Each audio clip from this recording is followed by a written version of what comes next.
November 20, 2014. Had a guy ask me on YouTube in a comment about my hives. I use 5 frames for deeps and 8 frames for the other ones. Those are 7 frame mediums. I guess I'm going to explain why I started using those and why I'll keep on using them. The 7 frames anyway. And the 5 frames for that matter. You notice you won't see a 10 frame box out here in the yard at all. Nothing wider than 5 on a deep and 7 on a medium. Thought I'd walk around the yard and check on everybody while I'm out here. It's about 50 or so degrees out here today. Everybody's been pent up for the last couple of days. They couldn't get out. High was 34. It's either yesterday or the day before yesterday, one or the other. Chilly. No. I get a chance to get out and do a little house cleaning.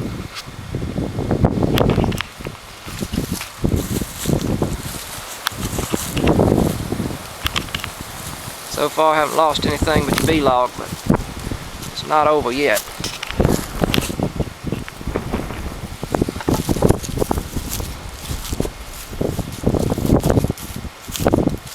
Most of those are still inside.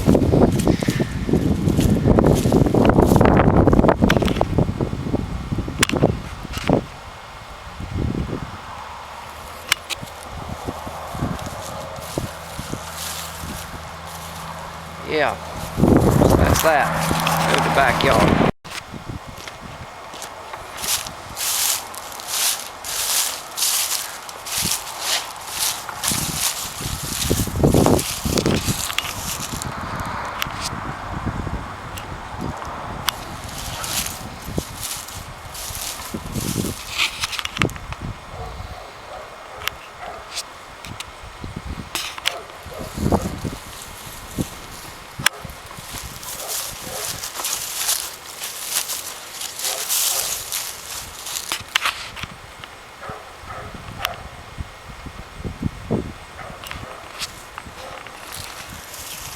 Everybody's rolling along pretty good.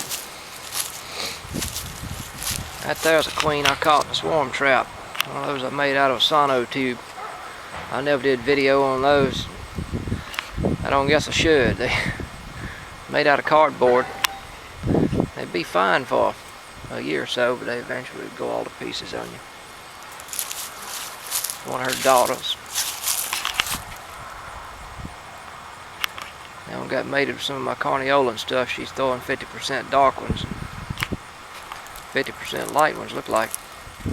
Either that or 25-75 on the dark and light.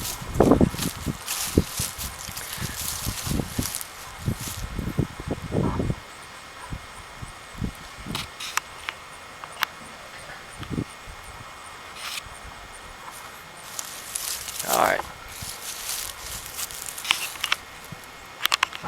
Run down here to the barn, take some video, and I'll tell you about the hives a little bit. Be out of the wind. I would hate to get all of this run and then get in the house and listen to it and there's nothing but wind noise. So, catch y'all in a minute. Y'all know I just can't resist getting a little video of these killer bees while I'm out here.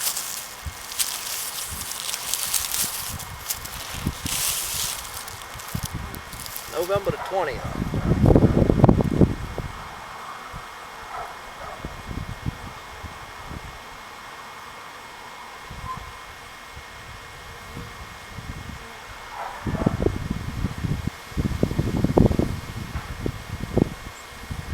Bees supposed to be mean during the winter time, you know.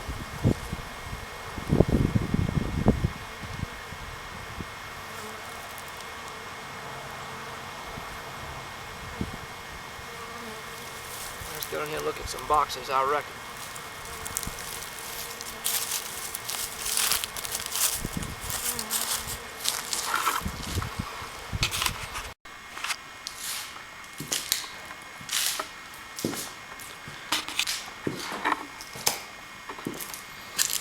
Seven frame supers, some out of rough cut. I built in 2012. And most of these are 1x8 southern white pine I got from 84 lumber. Was that last year? I got a load. And some of these I made out of some old barn wood. It's an old barn across the driveway there. Granddaddy had some 1x siding off of old houses. It's probably been in there for 40 years or so, or longer. Anyway, most of those, if the 5-frame deeps are tongue and groove. That's the way I worked that out. You can see the tongue and groove there. The groove is on the top and the tongue's on the bottom, so water will shed off of it, you know. That beat having to buy 1x12s because they're priced so much higher. Just rip those 1x8s down and tongue and groove them that way. And I got some 5-frame mediums. I had thought to try to winter those 5-frame deeps with a 5-frame medium of honey on top. I don't know. May try it next year. This year I chose to put the 5-frame deeps together and do a double deep because that's pretty much the same volume as my 7-frame double mediums. So could end up using those little 5-frame mediums for mating queens. I got 40 of them built anyway, so I'll get these and all this stuff. I'll be doing pretty good, I assume. Alright, when I started with honeybees in 2012, I could show you my original 10-frame stuff over there. I started beekeeping. My first experience with honeybees alone on my own was doing a cutout. And my grandfather had bees up there across the yard for years, you know, when I was a kid. And I got memories of them things chasing me around his house, sticking to my socks, stinging my ankles while he was taking honey off. They were hot. Now you can imagine somebody that's got memories like that in their head of honeybees doing what I just did. You know, handling bees with no protection and what have you. But I sought to understand them, and I saw a video on YouTube, various people, Jeff Armstrong down there in Louisiana, JP the Bee Man, he handles them most of the time with no protection. And I said, well, if these people can do this, it's got to be possible. There's got to be something to it, and I'm bound to be able to figure it out. So, and I did. It's genetic. You can genetically select the gentle ones and get rid of the mean ones, you know, by simple requeening. Raise from the gentle stock and eradicate the mean. That's basically what I've done the last 2 years. And so that's what got me where I was at. Now going back to the cutout thing. I started cutting bees out of that house, and I chose not to use foundation starting. Because, well, if the bees produce something, it's just like if a man sweats, why supply him with sweat if he's going to sweat anyway? Same way a bee sweats wax. If this is a natural thing, why stick it in the hive? Why put something in there that they already make by accident? They're just dying to draw something somewhere when there's a flow. And I've even tested after being, starting this way. I've tested foundation when there was no flow, just to see if there was an edge to be had by using it. It wasn't. They wasn't too enthusiastic about drawing stuff out on no flow, and that would be the only reason I'd see to use it. But anyway, starting foundationless, I went and got a few 10-frame boxes and started with those. And from my very first cutout, I didn't have a clue what I was doing. Throwing handful of bees, fulls of bees in boxes and sticking comb in frames, and brought them out here and put them, well, it was right up on the hill, right through that wall. I put them out in the pasture. That way, if they were mean enough to chase me all over the place, at least they'd leave me alone until I got back to the house, And so I started foundationless and saw how fast they could draw wax. I mean, they drew a comb that big in like a day. You know, after I had thrown them in that box. Of course, they were hopelessly queenless. I had no clue about any of that. But that was my start. So I chose to stay foundationless and never even try the stuff. So in these 10 frame boxes now, I had already ordered a package in 2012. And so all of that stuff that I cut out of that house was a miserable failure. But that got me a start. Alright, so I get this package of bees and I shake them into an empty 10 frame medium box. And they get started doing their thing. For some reason the queen fails.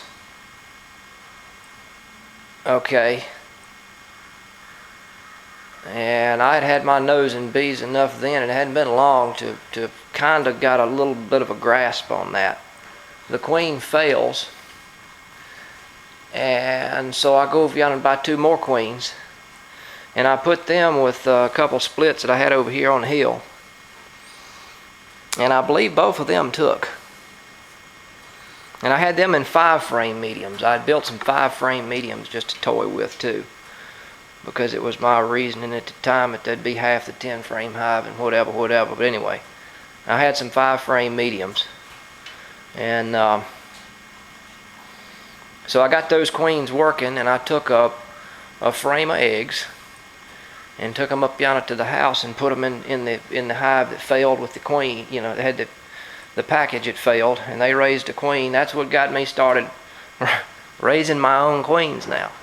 You got to bear in mind, I wasn't keeping bees a month and a half, not even that long. This wasn't hardly even June of 2012, and my first ever experience with them was in April. And completely, well, pretty much self-taught, looking around on the internet and, you know, my own hands-on experience. So anyway, I had this colony in this 10 frame medium. And I was dead set on getting fairly serious. I was about ready to go over and, you know, unload on a bunch of boxes and get them here and, you know, really get with it. And I was watching the bees, paying real close attention. In this 10 frame medium, they drew out 5 or 6 frames and it looked like it stalled. Slowed up a little bit. And then they drew out another one, got up around 7 or 8 and just about stopped, quit drawing. There's plenty of bees in the box. So I got to thinking, if these things are so slow to stretch out to 10 medium frames, look like they'd be happier in about a 7 or 8 frame box. So I chose, based on that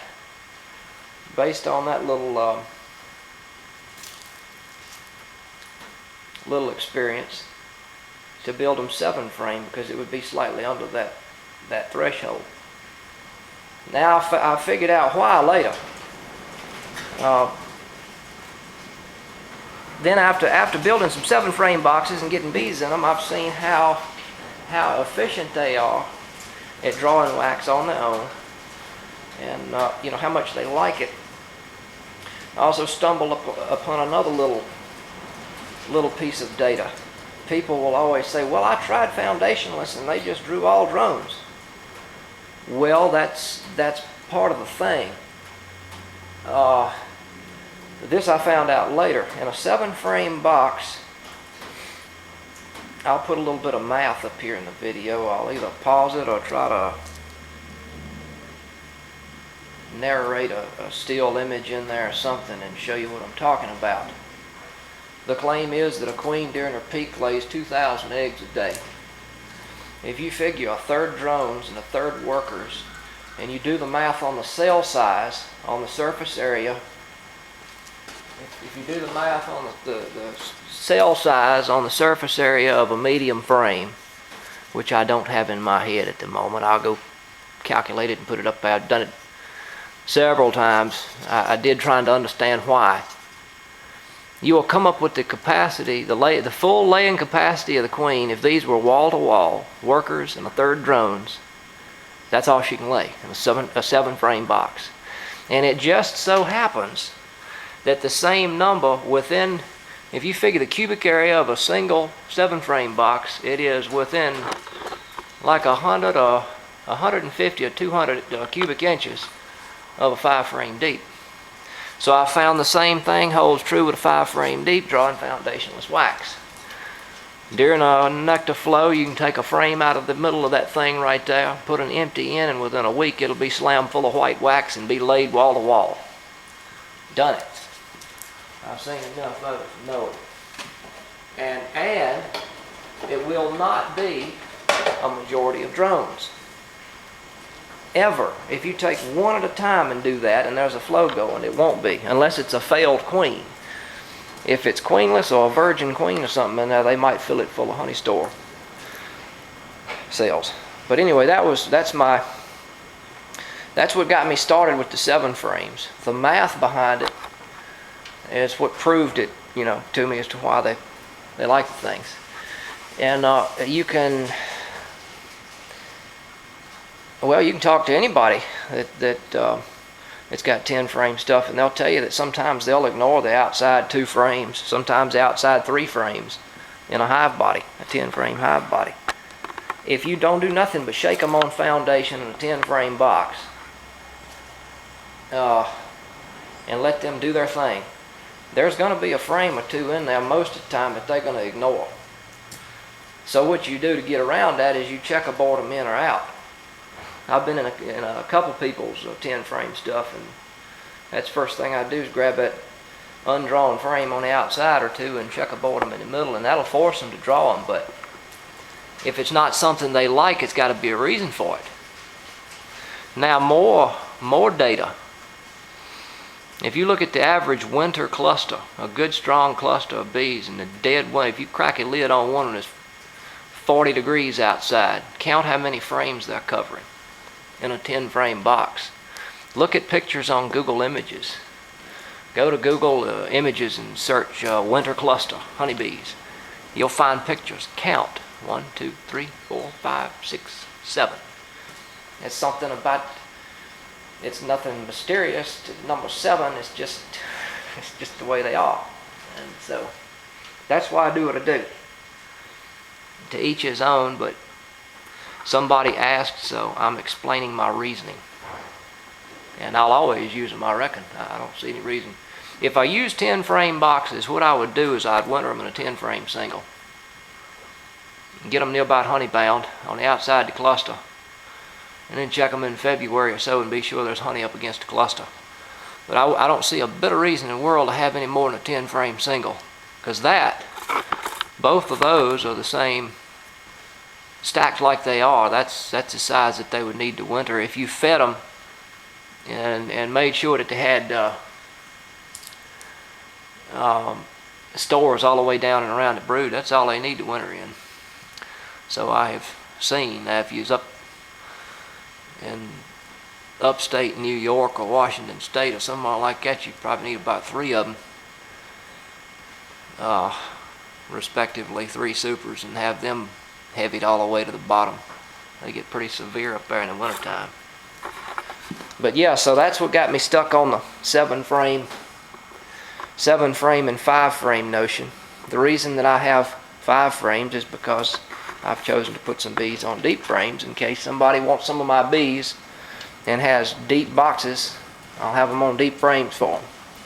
Because I'd hate to have to explain to somebody how that you can put mediums in a deep box and they'll do just fine. They'll just draw a little strip on the bottom. But if they put mediums in a 10-frame deep box, they're going to have a load of drones in there. So I don't even want to have to get into that. Somebody that's a potential buyer on that deal.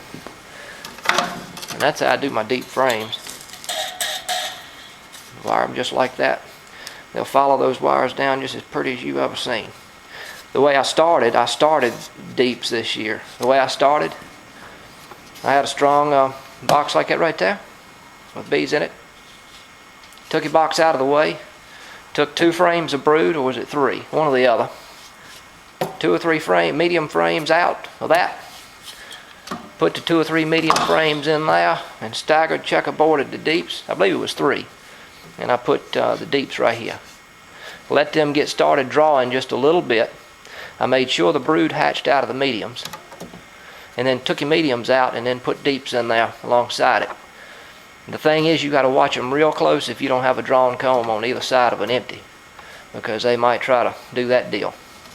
But once you get straight ones drawn, you just take your empty out, take your drawn one out of the middle or wherever, and put your empty between 2 drawn ones, and they'll get right with it quickly.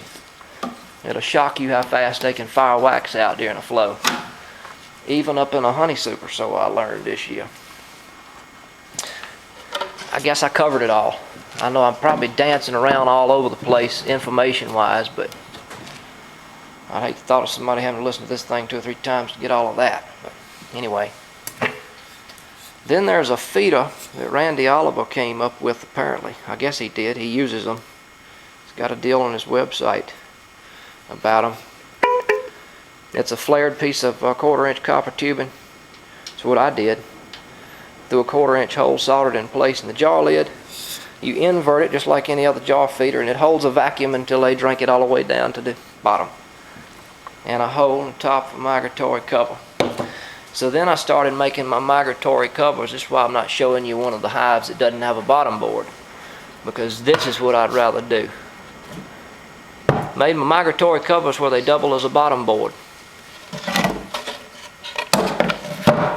In other words, I can take that lid off right there, and if I wanted to take bees during the winter time, it was up in the top, put them on the bottom.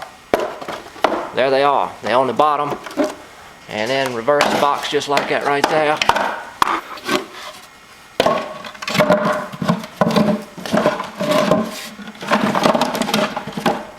And then there you go. You got what was a bottom board, it's a lid now. You got your top and bottom entrance. See? That's why I started doing those. Now that you got to keep a coat of paint on them, because that plywood is prone to cracking, but I think if I paint them, at least put paint on the top every year like I did this fall, they ought to last a long time. We'll see. That's my hives now. Like I was telling a guy the other day in the email, I'm not the greatest communicator in the world, but you asked and I'm telling you the best I know how as to why I'm doing what I'm doing. Alright. Yeah, so now I'm going to cut this video in half back at the house and put that math in there. It'll blow your mind. Well, I was trying to figure out exactly why they were doing what they were doing. And I got to calculating, and it comes out just perfect, nearly flawless. So, yeah. Catch y'all back in a little bit. Long video, ain't it? Whew. Maybe it won't be too blurry. There's some data on the... Yeah, a little bit of math on the cell size thing. A medium frame is 5 inches by 17 on the inside. 85 square inches. A deep frame is 7.5 by 17 on the inside, 127.5 square inches. There's 25.4 millimeters in 1 inch. Just a little bit of information there. Now my findings, the average worker cell size is 5.1 millimeters that they draw on their own. The average drone cell size is about 6.4. So the math there was just to get the cells per square inch. So anyway, our figure was,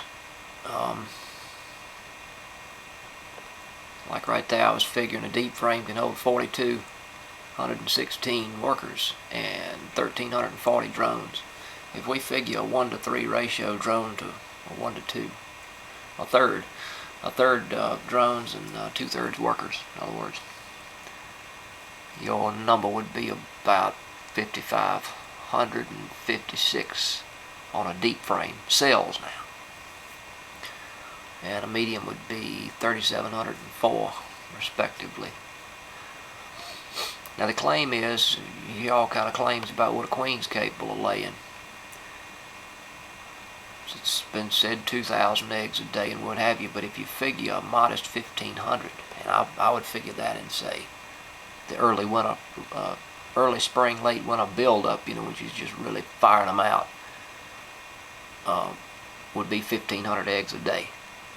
That's a modest number. Later in the year, like say when the flow slows down and you have to feed them or whatever to keep them laying good, they don't lay anywhere near that. I haven't seen mine lay anywhere near that then. But during the flow now, I got one out there that laid up 4 boxes. Now they weren't solid. There was pollen all around it and everything else, but they got all the way through 4 boxes and laid them up. But for drawing wax, I use a single and take a frame or 2 out a week during the flow. And that's how I do it. Back to the math thing though. 7 frame medium at the 1,500 egg a day mark would put you at 17-day laying capacity for the queen in one of my 7 frame boxes.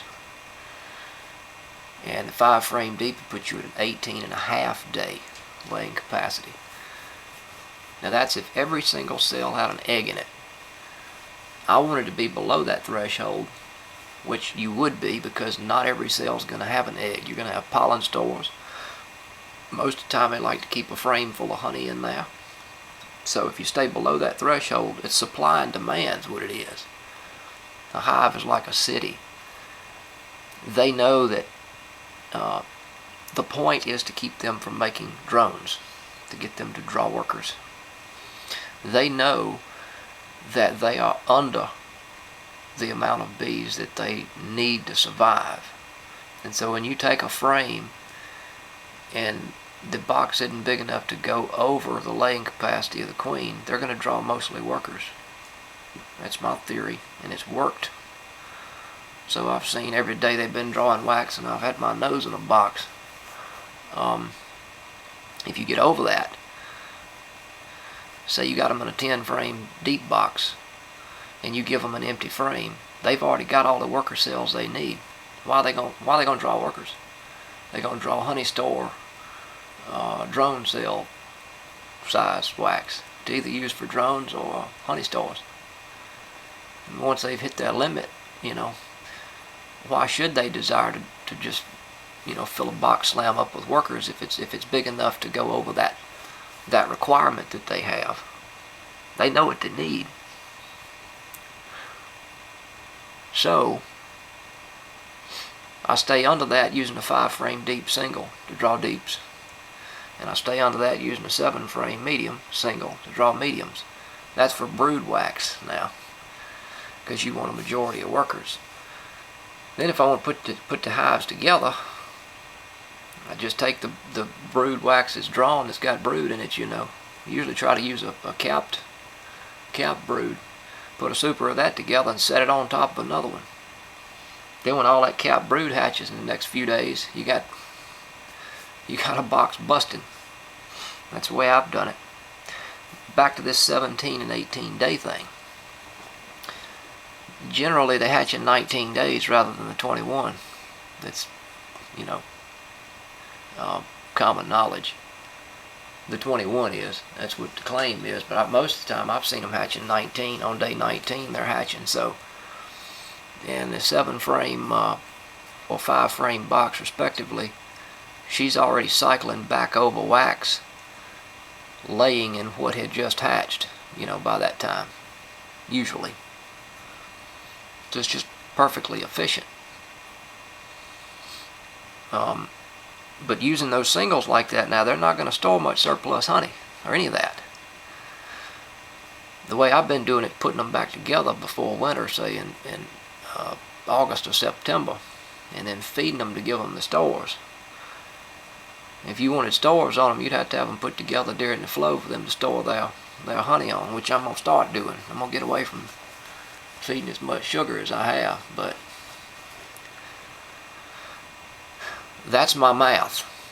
I didn't come to the conclusion to use 7 frame and 5 frame based on that. I was trying to figure out why they were working so good. And then when I started crunching numbers, that is so close to exact, it ain't even funny. More rambling, people. If y'all been able to stand to sit through all this. Yeah, that's just a little bit of data there. Alright, so just some video notes on the winter cluster size. Here's one of mine on February the 16th of this year.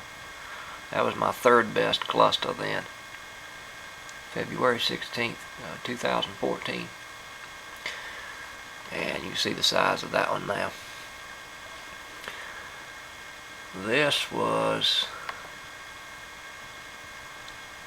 let's see, that right there was on March the 5th. And I had played musical hives with that box right there once by then. Still busting. That's the grandma to 3. Let's see, that's the grandma to 3 queens out there. Wait a minute. It's the mama to 3.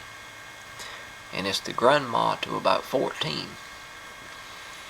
So I'm curious to see how that genetic thing hands down with the wintering capability. But that thing right there, her and her daughter was just to the side of her. Just, I mean, exploded. Wait a minute, was that the daughter? That one right there might have been the mama to 14 out there, but one way or the other. I can't remember which, but they were something else. And then I lost either her or I lost the old mama. Was superseded in what, March, late March. And I lost her in one of them in a swarm. I got like 80 to 100 pounds or so of honey off that box. And then they swarmed, and then I lost them to a swarm before I got to, I believe it was about 80. Somewhere around 80 pounds. And then they swarmed after that. And I still got a little bit, but I'd be lying if I told you just exactly how much. It was a super, so. But, yeah, anyway, so that's talk about my genetic deal. But the main thing I was going to mention was the cluster sizes being so close to 7 frames now. Like I told you, if you go to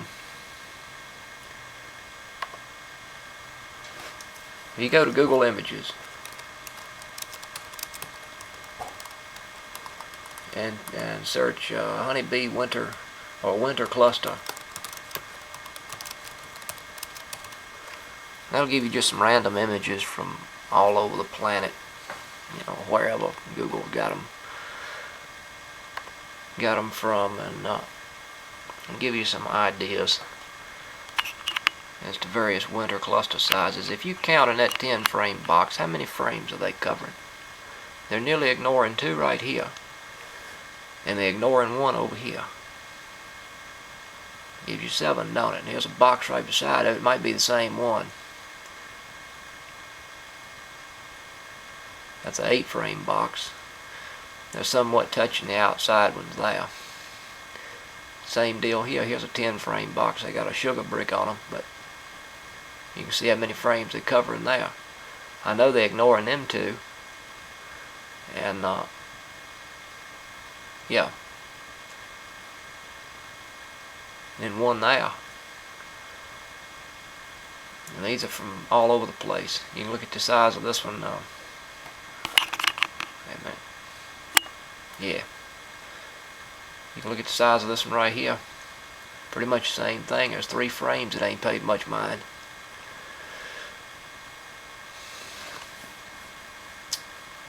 And right there's on about 6. And then over here on the far left, this one right here, you can count. You can see 2 that's plainly ignored, and 1 right there that's no bees on, 7 frames. On and on, man. You can, So that's what kind of, really it didn't set me on it. I was already set on it before I saw this, but then after seeing this, it confirms it.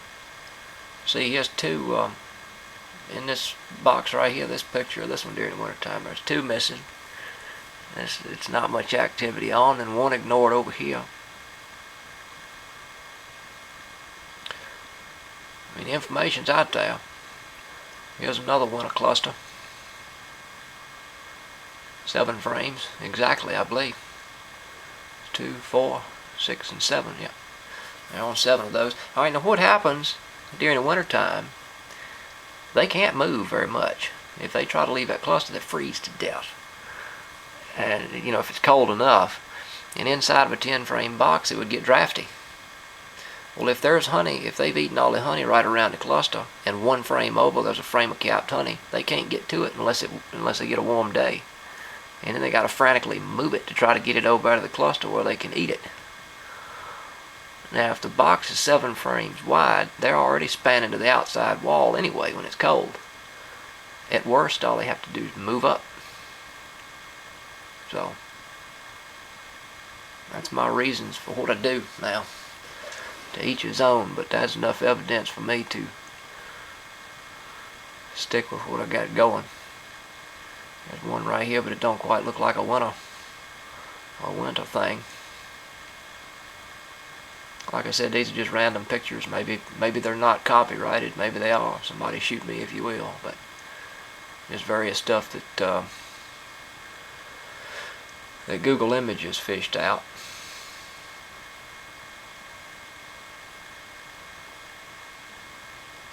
I'll try to find another one down here somewhere. But that'd give you an idea. Everywhere you look, you're looking at about 7 frames of bees, during the winter. That's about all they want to span. And during the summer, they'll stretch on out there a little ways, but I just find they're very, very efficient in either a 5-frame or deep or a 7-frame medium.